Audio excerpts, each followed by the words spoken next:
Hey everybody, welcome to 10 Minute Tuesday. My name is Crys'Dawna. If you are new here, every Tuesday we go over different things. If you are not new here, welcome back, friends and family. If you guys didn't see the video that I put up yesterday, my husband and I went thrifting. I know. Most of you guys embrace the fact that my husband is super quiet and completely different than I am. He is a man of few words. There's a few people that said he was messing with my vibe, but honestly, we've been together for 15 years and he's the reason why I started this business and he is my biggest supporter. So even though he's a man of few words, that's just the way it is. I mean, honestly, we're complete opposites and that's really all I can say. We've been together for almost 15 years and he is the one that keeps pushing me to do this. So even if he's not as charismatic or outgoing as I am, he's still just as much part of Belle Renovare as me anyway. So you will see probably more of him, even though he's very shy, doesn't like to be on camera, but he's a good sport. And when he tells me no, when we're doing this whole like finding thrift stuff, he says no, but what he really means is I'm gonna tell her no, but I know she's gonna do whatever she wants because that's what I do. I'm free spirit. He's just here for my shenanigans. So we're gonna go over and we're gonna look at a couple of the pieces that I got, and I want to just thoroughly go over what to look for in a piece when you are looking for it. And I want to just say this first. When you are thrifting, well, it's easier to just walk away from a piece when you're thrifting in a store, right? You're in a store, you walk in the store, you just leave. There are some times where you maybe go into a small store and you feel bad, like walking away empty-handed, but it's okay. Early on in this business, if I wish someone would have taught me to set boundaries, I guess. Those are things that you will learn. And even if someone teaches you, so even if I tell you some of these things that I'm about to tell you, you still may need to learn these on your own. So my number one thing when you are looking for furniture is do not be afraid to say no. And what do I mean by that? You go into a store, you see a piece of furniture, you kind of start looking at it, and you realize either one, you don't want to put that time and effort into it. And this is really geared towards people who are just starting. Maybe you don't have a lot of tools. Maybe you don't have a lot of experience fixing furniture. Now, for me, I'll pick up a lot of things. There are a few things that I won't mess with, okay? So there's one thing I won't mess with is very smelly. So what I mean is like cigarette smoke, cat pee. Those two things, cigarette smoke, cat pee, no. Because it is so hard to get that out. I know people say you can bleach it, put it in the sun, all that stuff, but I'm super sensitive to smell. So if someone is smoking a cigarette, I can smell it like 5 cars ahead of me. And so I can only assume that even if I bring in a piece and I do the best I can, I may have a client who still can smell it. And so I just don't even deal with it. Smells are it's just weird. It's one of those things. So if it's super stinky, I generally pass on it, even though I know there's probably things I could do, but that's just a headache. 2, I don't mess with upholstered stuff. I just don't. It's not to say that every piece of upholstered furniture is disgusting or that you can't make good money from it. You can. It's just, I don't know the history. 1, I don't know what these people have, there could be bed bugs in there. I know that's like don't say that word, but it's true. You don't know what kind of things are in there, kind of smells, and if you want to take it on, that's great. There are a lot of resources that teach you how to flip upholstered furniture. It's not something I particularly like to do. I honestly, unless it's in good shape and you can steam clean it and you know that it's coming from somewhere where there is no bugs and stuff like that. It's one thing. If you know the history of the furniture, let's say you have a friend or, let's say that you have someone that has this nice upholstered piece of furniture and they're getting rid of it and you know that it's coming from somewhere where there's not like weird stuff going on, then absolutely. But if it's from a thrift store or on the side of the road, I steer clear of upholstered stuff just because you never know. If it cannot be just steam cleaned, I stay away from it. I am experienced in upholstery and I know how to upholster, and I've reupholstered settees and things like that, but I don't enjoy it. I'll be quite honest with you. I don't enjoy it. It is labor intensive, and unless you're a professional upholsterer and that is what you do, I don't ever feel like I get the money back for the time. Upholstery is no joke. So if you want something reupholstered and someone charges you a lot of money, you better pay them, because it is hard work taking all those tacks and doing, it is. So anyways, I'll get off my soapbox about upholstery. So smells and fabric are really two things that I don't like to mess with. Okay, anything else, even if something like this, if you didn't watch my video from yesterday, I'll pop it up here. They put it together with some wine corks. That's an easy fix for me anyway. If you are a beginner, what I'm about to show you on this is really an easy fix for a beginner. And if it's not something you want to dabble with, then I would just pass on a piece like this. But the benefits outweigh the negativity about this piece, and so I'll show you exactly what I mean. We're going to go over these pieces, and I'm going to kind of talk to you about certain things that I look for in pieces, things that you should avoid, like smells, and again, upholstered things from weird places that you don't know the history of. These pieces I got from Luxembourg on my thrifting trip. And first and foremost, when you go into a store, well, backtrack. Boundaries, right? Do not be afraid to say no. And when I said that, I kind of talked about a store. But if you are on Marketplace and you're going to somebody's house, or you're meeting up with a stranger and you're looking at the piece of furniture and you realize, man, I am in way over my head, or it's not what you think.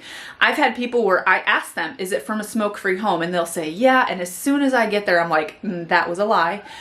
Do not, my son's upstairs playing, do not be afraid to walk away.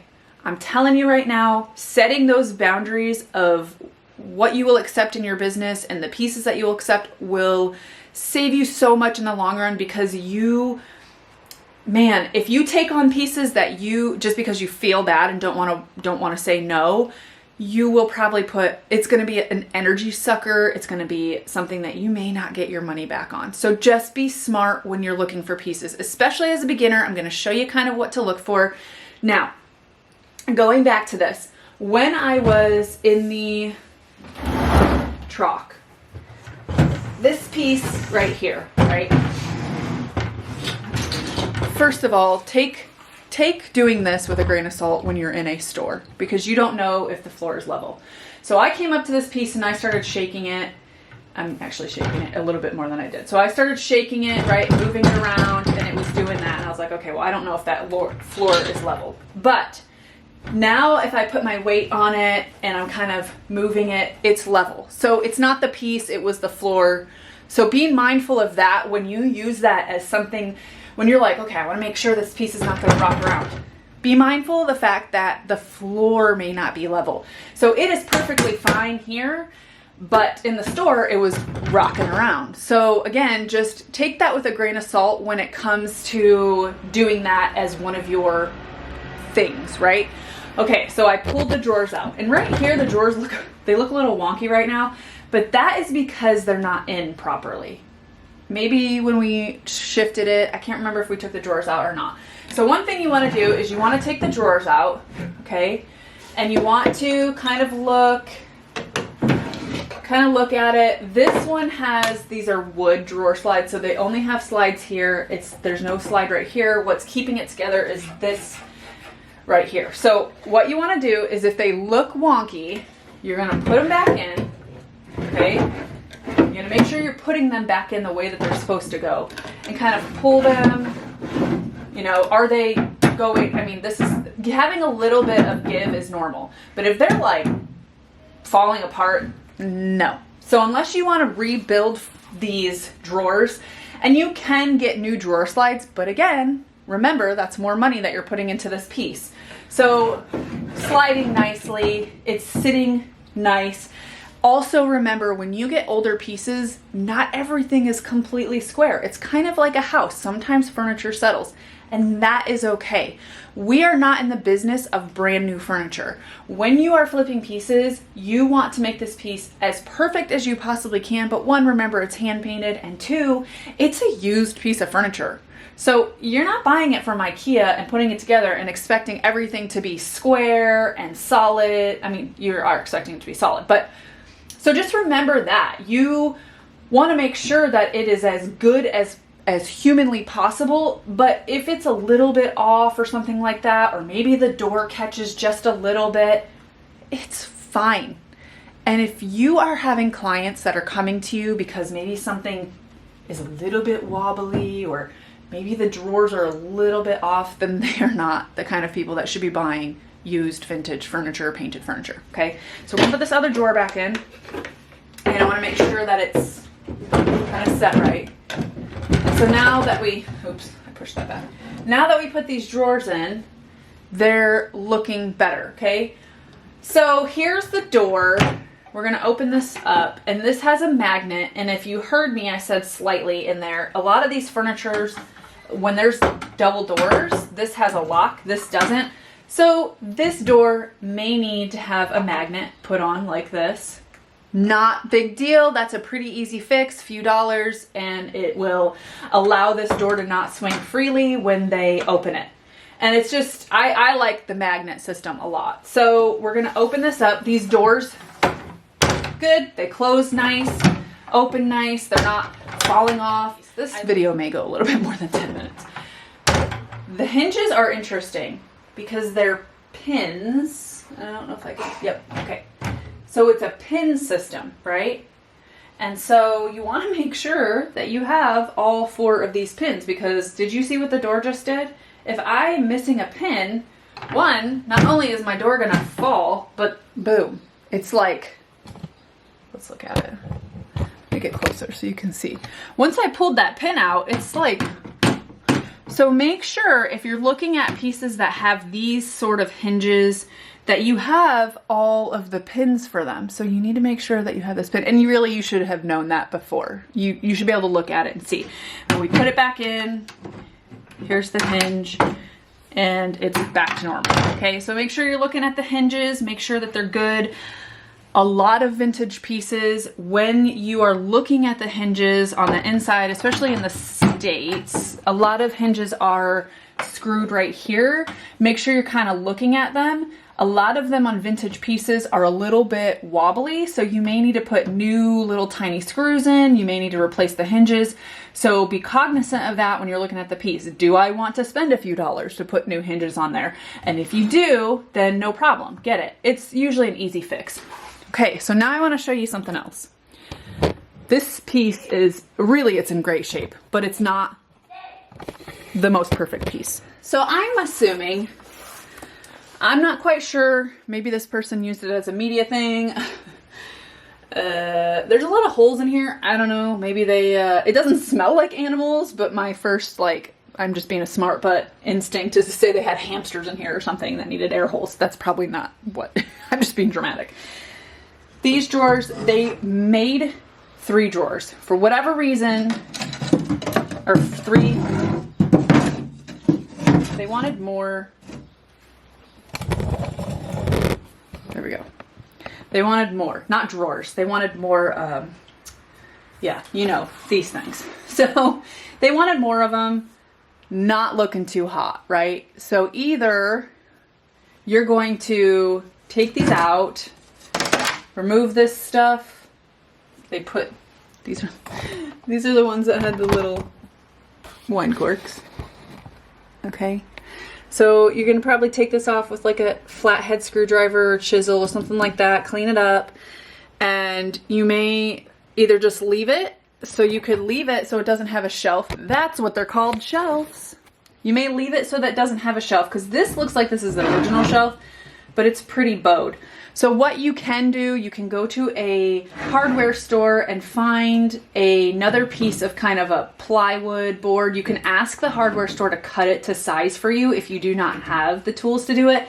But if you're gonna flip this, you definitely need to take these out, right? So these are not, this is not, this is like Luann kind of board. So this is not something that you want a shelf on. You've got this in here, and this right here is bowed, so you're gonna need to replace this, okay? So again, this is something for a beginner to maybe pass on. I just don't know what was going on in this piece. I don't know. I mean, they might have had cats or something. I have no idea. You could try to flip it upside down and it's not quite as bowed, but I don't think that's gonna work. So it already had, this was original, okay? These were original. Keep these. You get rid of this ghetto-ness. I mean, like I said, ingenuity. Ingenuity. So you want to make sure you have a board that goes across, and then you've got this, and you can replace the back of this as well. But if you have someone that's going to be using it as a media stand, although these holes are not very big, so you could, I don't know. Yeah, I would replace that too. So that's the thing to look for. This may not be the best beginner piece, but when I'm done with this, it's going to be awesome. So I'm going to flip it around to the back, and I'm going to show you how you can replace this backing board, because that's probably what I will do, just because I want to make sure that if I'm going to be flipping this, I'm going to be flipping a high quality piece of furniture, not something that looks like it held rabbits, which is, the more I dig into this, the more I just curiouser and curiouser. Okay, so here's the back of the piece, and this is one sheet. So again, you could go, let's see if we can back up. You could go to a hardware store and you could ask them to cut Luan, which is it's like a very thin sheet of wood, which is what I showed you before. You don't need anything crazy for this. You just need a nice backing board that doesn't have a bunch of holes in it. And you can staple it or screw it in. This one's stapled, so what you could do is you could go in there and you can take, and I'll probably show that. When I do this video, I'll show you how to do this, but I'm just walking you through the process.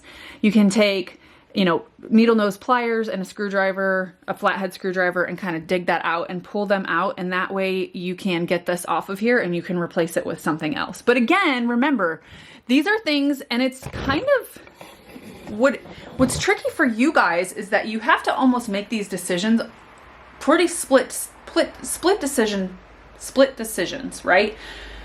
Very fast. So when you're in a store, you may not have time to really look at this piece and go through it. So if you open it and it just doesn't feel right, then pass. Okay. Another thing that I like to look for on pieces is the top, right? So I like to look and see what the top looks like. I am a huge fan of staining the top of painted furniture. I'm not a huge fan of painting it. I will if it calls for it or if the top is destroyed, but I like to have the option. And if I'm going to put this up and have someone, you know, possibly customize it the way they want it, I want them to have the option as well. So I do look at the top of furniture to make sure that it is something I can stain or paint, but it's not a make or break. So the top's not a make or break, but I do like having the option of doing either one, especially depending on if it's going to be a client's, and then they get the option of, you know, stain versus painting the top. Now, another thing that is not always important, but it's always a bonus, is hardware. So for this piece, this hardware, when you look at the piece, you want to look and see what are your options. So this hardware is perfect for this piece. So I would be really heartbroken if I didn't have all of the hardware for here and it wasn't in good shape. So I have, you know, both of the drawer pulls. We've got the handles right here, which are just perfect. So I remember in the video, I told you guys this reminds me of folk art, but check out this hardware. This hardware is perfect for this piece. I mean, it looks like little hearts drop down. So that is always a plus. Could I change this hardware out if maybe this was missing or I just was feeling a different vibe? Absolutely, yes, you can. But it is always a bonus, especially for vintage type pieces or older pieces, even if it's not vintage, to have this hardware perfect, because usually it goes with the piece. This leads me to a piece that is a little bit less high maintenance. I have all of the drawer handles on here, and these are actually they're a 3-piece drawer handle. So when I take this off, a 3-piece drawer handle. So when I take this off, there's going to be a screw for this, a screw for this, and it's going to pull apart, and there's going to be 3 pieces. Okay. Now, I could replace the hardware on this, but this hardware is perfect for this piece. Also understand that if you change the hardware on a piece, you're going to have to plug the holes unless you find something that's perfect for this. A lot of times with vintage or older pieces, the measurements are not always the same as the furniture today, okay? So it may be even just a slight 1/4 of an inch off. Same with hinges. Sometimes hinges are an odd size. So understand that when you're working with older furniture, the sizes now may be a little bit different, okay? But that's a good thing to look for, is for the hardware. Is it good? Even if I was going to change the hardware on this, having all of these is so valuable because you can use them on something else. So a lot of times when you're buying a piece of furniture, the hardware is just an extra bonus that goes into, you know, maybe this is a client's custom, or, you know, client wants this for as a custom, but they hate this hardware. Then you can change the hardware, keep this for a different piece. So hardware is not always a make or break, but it's always a plus to have everything. Now, I will say, if you're working on a specific type, okay? So if you're working on a specific type of furniture, I don't like to put people in boxes, right? I don't. But, and I'm going to show you what I'm talking about here in a second, because I got to move this piece over. If you're working on something that's French provincial, keeping French provincial, if you're working on a specific type of furniture, having that hardware is super important. One that comes to mind is like a French provincial piece, okay? French provincial pieces generally don't look good without the French provincial hardware. These are not to put rules on people and to put people in boxes or do that other stuff. It's just, it's weird. It's like something, I don't really know if I've ever seen someone change the hardware on a French provincial piece. Maybe. But it's, you know, to keep in the style, you know, if you've got mid-century modern, to keep in the style, to keep it all kind of cohesive. And so there are some pieces where you really do want all the pieces of the hardware to go with that piece. So this is the piece I was talking about. I mean, honestly, there is no other hardware that would look good on this. So I would be devastated if I didn't have, okay, that's being really dramatic. I would not be happy if I didn't have all the hardware. Now, it is really easy to find replacement hardware. You can go online, go to other places. There's a lot of hardware exchanges. And if you keep your hardware, like I said, sometimes you have some sitting around that would work on this piece. Okay, so we're gonna pull the drawers out. The drawers are in really good shape. They slide really nice. Now, if they get stuck a little bit, and it's maybe something that you could do on the drawer slide, you could put like some, you know, conditioner or wax or whatever to help it slide better, then that's great. You can pull the drawers out if you want, kind of check them out, see what's going on, look at the drawers, look at the inside of the drawers. You know, a lot of times you can sand the inside of drawers and condition them if they are looking rough. If it's super bad, you know, maybe someone's kid got a hold of it and they drew all in the inside of it and it's just not something that you want to do, then pass on it. So it doesn't, I don't want you to feel like it has to be something that's super major for you to pass on a piece of furniture. If it's just not something you want to deal with, then don't deal with it. Now, I will say that if you want a challenge and you want to really hone in on your craft and you plan on doing furniture for a long time, then pick up a piece that's a little bit more challenging to teach yourself how to fix things, okay? But again, you know, we check the drawers. The drawers are really nice. Okay, they slide really nice. It doesn't have any funky smell to it. It's nice and solid when I push it. On my, you know, my level floor, it's not crazy. I've got all the hardware. You know, the sides.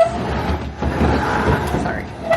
The sides are in good shape. There's no big, huge chunks missing out of it. It's great. This is like an ace piece for a beginner. So the piece I showed you before, a beginner could use it. That's kind of my example of something to get that teaches you.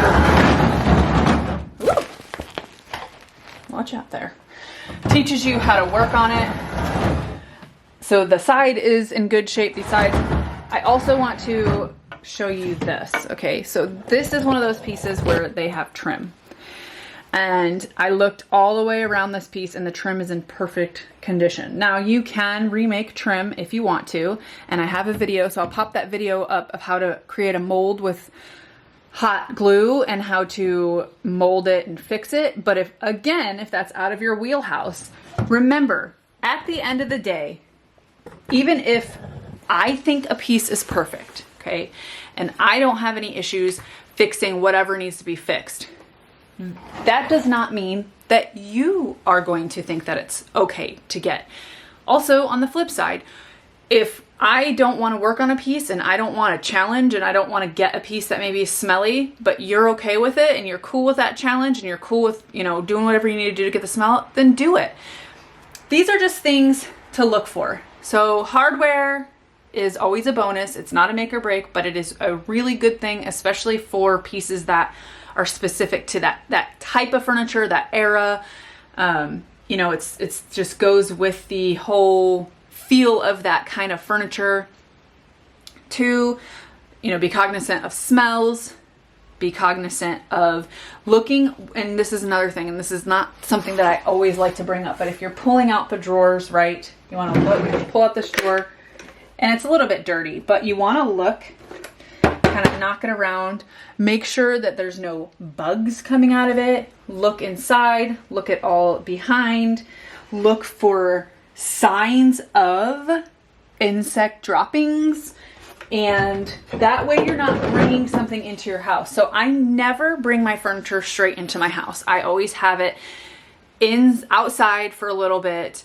There is, you know, you can clean it beforehand, things like that. So these are real things that you need to think about when you are flipping furniture. So these are just a couple tips showing you what I look for. I may do another video maybe when I'm actually in the store and we're real time having to have that pressure of looking for a piece of furniture. But again, remember, you can say no. So as long as it's within your wheelhouse, it's something you're comfortable with, if there are things that need to be fixed and you are comfortable with fixing them, then have at it, do it. Why not? I hope this video was helpful for you guys and it showed you a little bit more of what to look for when you are thrifting for furniture.